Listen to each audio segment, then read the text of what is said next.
एक बार गौतम बुद्ध अपने शिष्यों के साथ एक गांव में ठहरे हुए थे। वहां एक युवक ने उनसे पूछा, भगवान, लोग कहते हैं कि जीवन में कोई अपना नहीं होता, क्या यह सत्य है? बुद्ध मुस्कुराए और बोले, मैं तुम्हें एक कहानी सुनाता हूँ। एक बार एक राजा के पास एक सुंदर घोड़ा था जिसे वह अत्यंत प्रिय मानता था। एक दिन वह घोड़ा बीमार पड़ गया। राजा ने घोड़े के लिए सबसे अच्छे वैद्य बुलवाए, परंतु कोई उसे ठीक नहीं कर सका।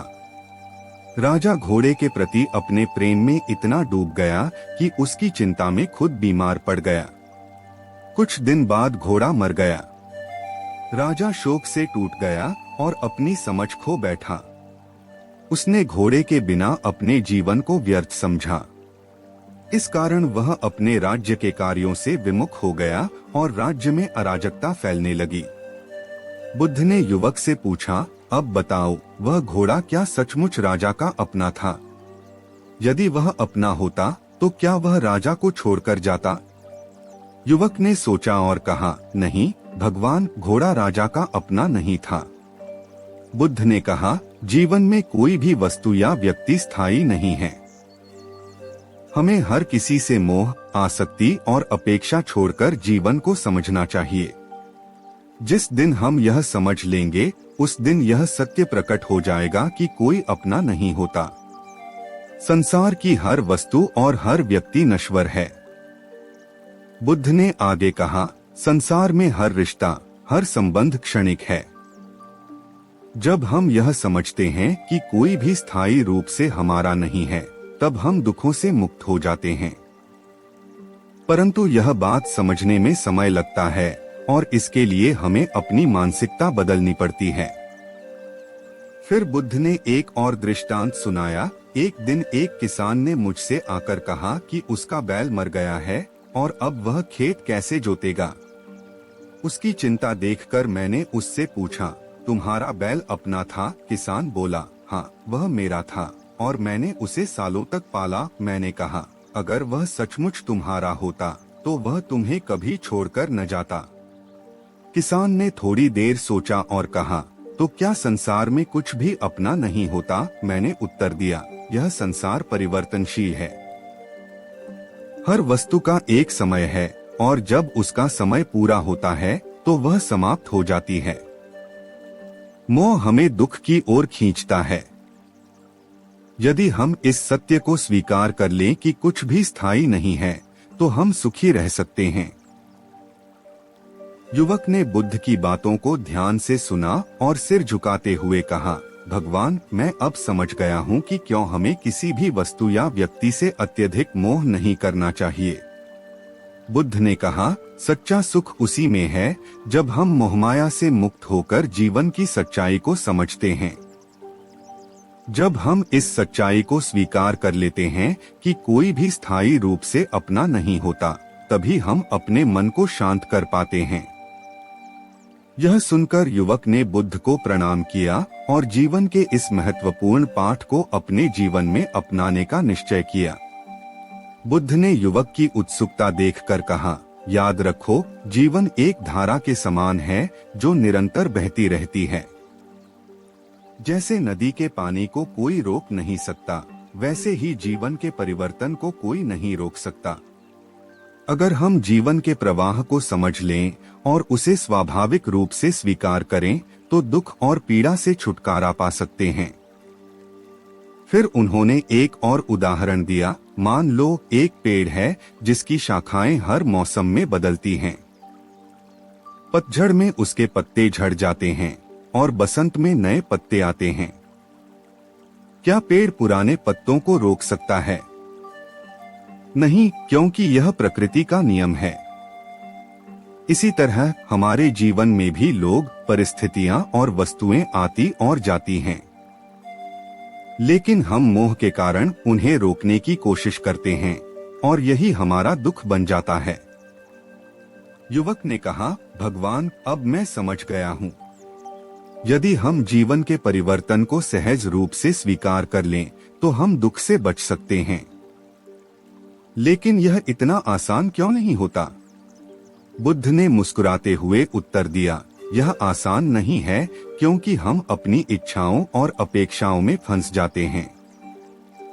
जब हमारी इच्छाएं पूरी नहीं होती तो हमें दुख होता है। इसलिए सबसे पहले हमें अपनी इच्छाओं और आसक्तियों को नियंत्रित करना सीखना होगा। बुद्ध ने आगे समझाया, ध्यान, सत्य का ज्ञान और आचरण से हम धीरे धीरे अपने मन को इस सत्य के लिए तैयार कर सकते हैं। जब मन मोहमाया से ऊपर उठता है तब हम समझते हैं कि वास्तव में कोई भी अपना नहीं होता, और इस सत्य को जानकर हम जीवन में शांति पा सकते हैं। युवक ने पूरी तरह से ज्ञान प्राप्त किया और बुद्ध को धन्यवाद देते हुए कहा, भगवान, आपने मुझे सच्चे जीवन का मार्ग दिखाया है। अब मैं इस सच्चाई को समझकर अपने जीवन को जीने का प्रयास करूंगा। बुद्ध ने अंत में कहा, सचमुच जीवन की सच्चाई यही है कि कोई भी स्थायी रूप से अपना नहीं है। इस सत्य को स्वीकार कर हम सुख, शांति और मोक्ष के मार्ग पर अग्रसर हो सकते हैं। युवक ने बुद्ध को प्रणाम किया और वहां से यह मूल्यवान ज्ञान लेकर चला गया। युवक जब वहां से ज्ञान लेकर लौटा तो उसने अपनी दिनचर्या में धीरे धीरे बदलाव लाना शुरू किया। अब वह हर स्थिति और व्यक्ति को नई दृष्टि से देखने लगा। पहले जहां वह अपने परिवार और दोस्तों से अत्यधिक मोह करता था, अब उसने यह समझ लिया कि यह मोह ही उसके दुख का कारण है। उसने अपना जीवन सरल और शांत बनाना शुरू कर दिया। एक दिन उसकी माँ बीमार हो गई। पहले की तरह वह घबराया नहीं, बल्कि शांत चित्त से स्थिति का सामना करने लगा। उसने माँ की पूरी सेवा की, लेकिन मन में यह स्पष्ट रखा कि जीवन अनित्य है और जो भी आता है उसे एक दिन जाना ही होता है। माँ के साथ बिताए हर पल को उसने कृतज्ञता के साथ जिया, परंतु किसी प्रकार की आसक्ति नहीं रखी। कुछ महीनों बाद उसकी माँ का देहांत हो गया। परिवार में सभी लोग शोक में डूबे हुए थे, लेकिन युवक ने बुद्ध के उपदेशों को याद किया। वह दुखी था, परंतु उसने इस सच्चाई को स्वीकार कर लिया कि मृत्यु जीवन का स्वाभाविक अंग है और कोई भी व्यक्ति, चाहे कितना ही प्रिय क्यों न हो, स्थायी रूप से अपना नहीं होता। इस स्वीकार्यता ने उसे भीतर से मजबूत और शांत रखा।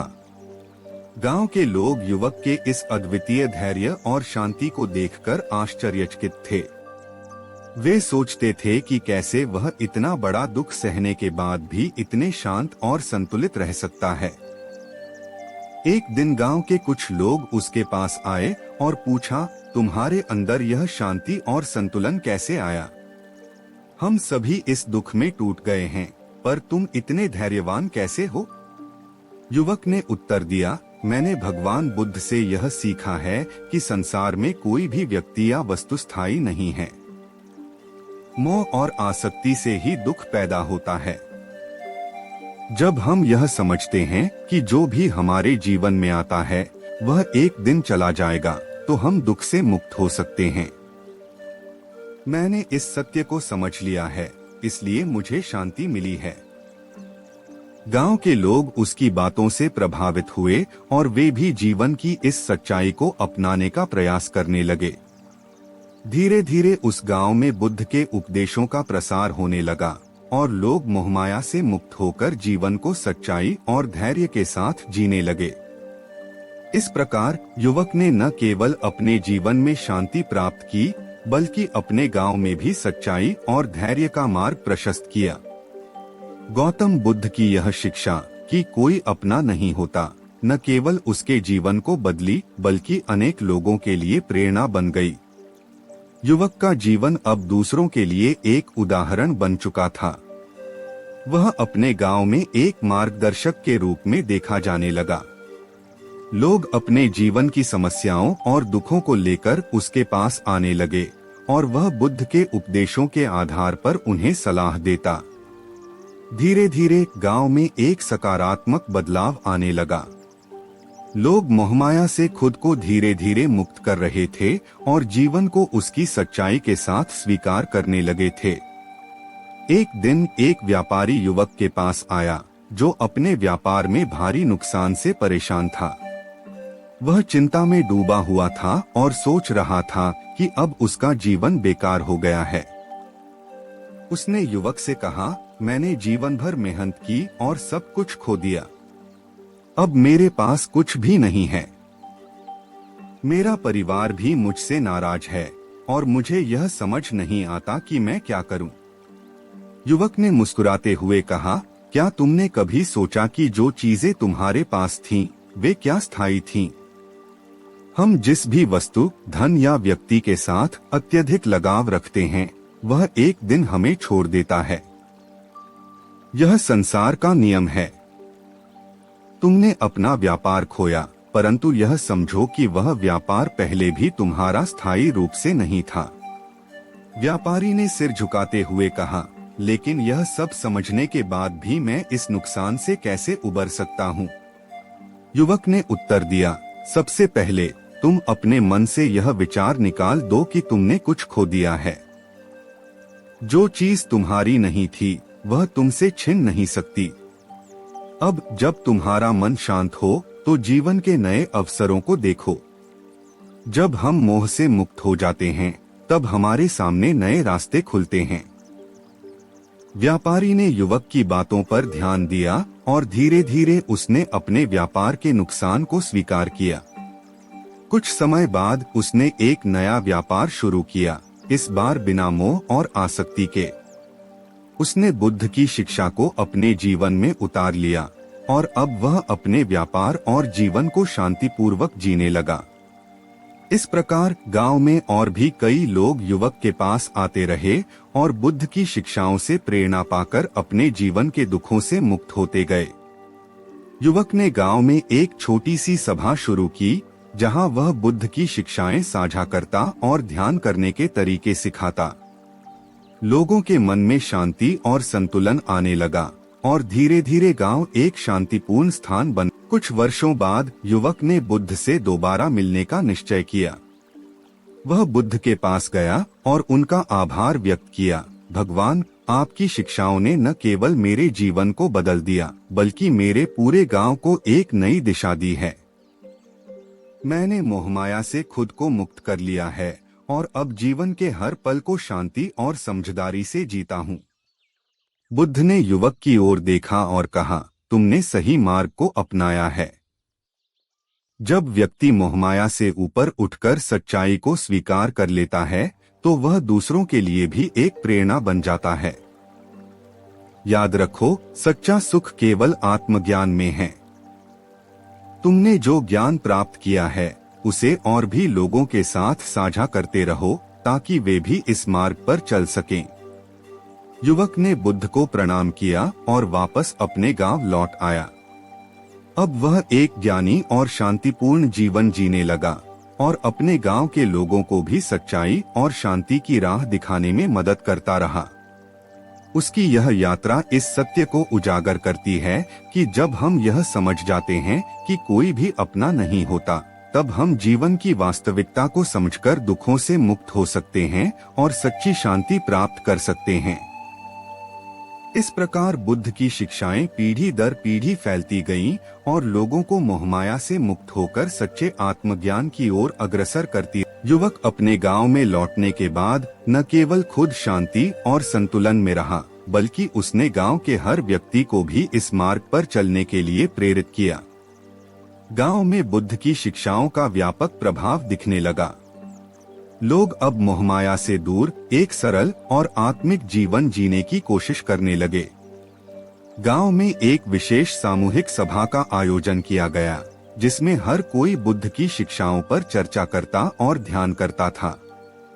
एक दिन एक धनी किसान, जो अपने खेतों और धन दौलत के कारण अत्यधिक घमंड से भरा हुआ था, युवक के पास आया। वह चिंतित और परेशान था क्योंकि उसका एकमात्र पुत्र गंभीर रूप से बीमार था। वह युवक से बोला, मैंने जीवन में बहुत कुछ कमाया, परंतु अब मेरा बेटा मर रहा है। मेरे पास धन है, पर मैं उसका जीवन नहीं बचा सकता। मैंने जो कुछ भी कमाया, उसका क्या लाभ? मेरे पास सब कुछ होने के बाद भी मैं असहाय महसूस करता हूँ। युवक ने किसान की बात सुनकर धैर्यपूर्वक उत्तर दिया, तुम्हारा दुख इस बात से है कि तुम यह सोचते हो कि तुम्हारे पास जो कुछ है वह स्थायी है, परंतु यह संसार अस्थायी है और सब कुछ नश्वर है। धन, संपत्ति, परिवार, ये सब समय के साथ बदलते हैं।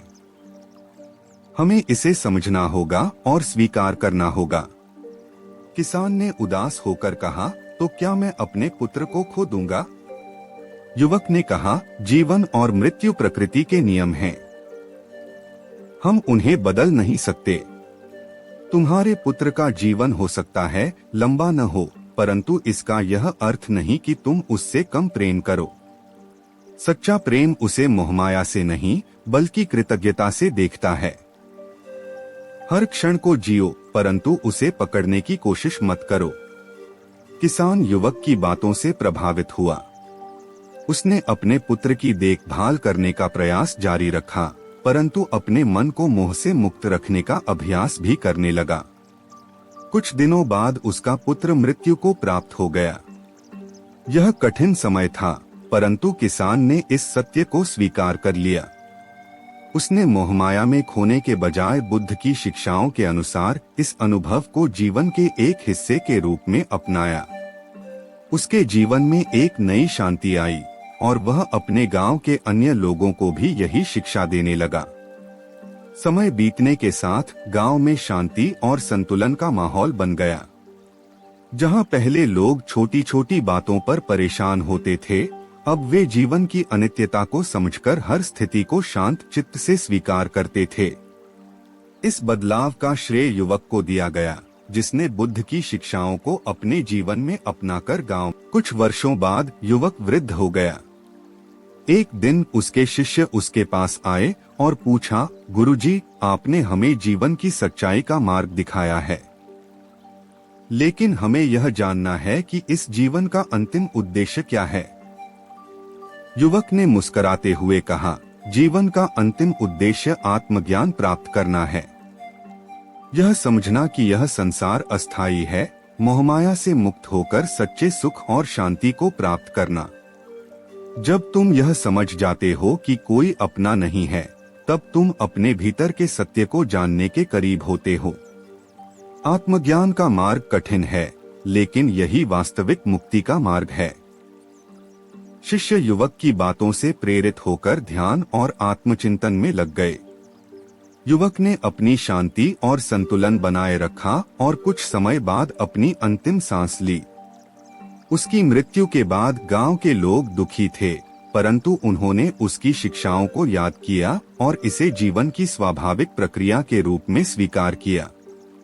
उन्होंने उसकी याद में एक ध्यान केंद्र बनाया, जहां बुद्ध की शिक्षाओं का पालन और प्रचार किया जाता था।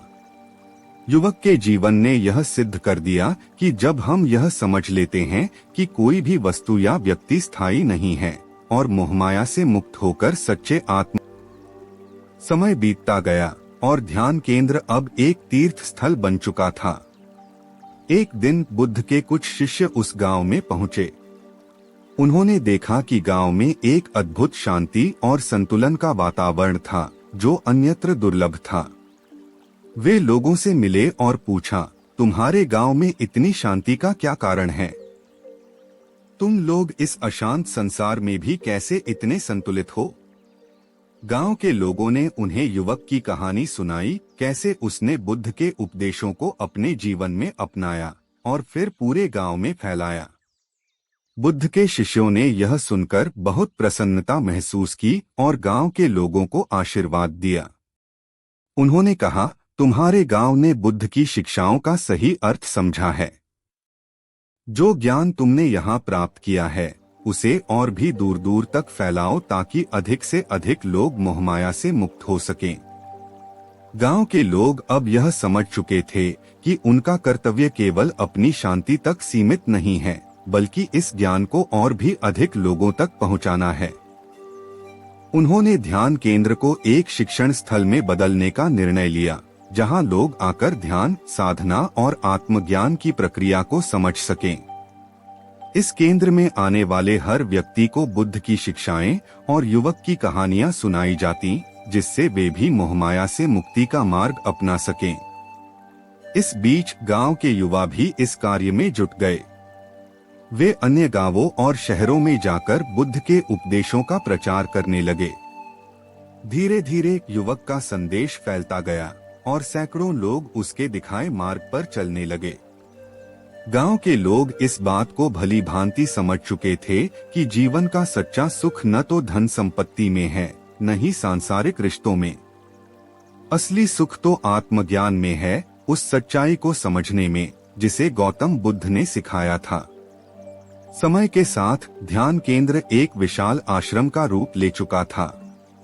यहाँ आने वाले लोग जीवन की सच्चाइयों को समझते, ध्यान करते और अपने भीतर की शांति को खोजने का प्रयास करते।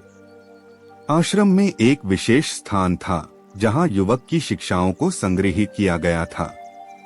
लोग उस स्थान पर जाकर उनकी शिक्षाओं से प्रेरणा लेते और जीवन के गूढ़ रहस्यों को समझने की कोशिश करते।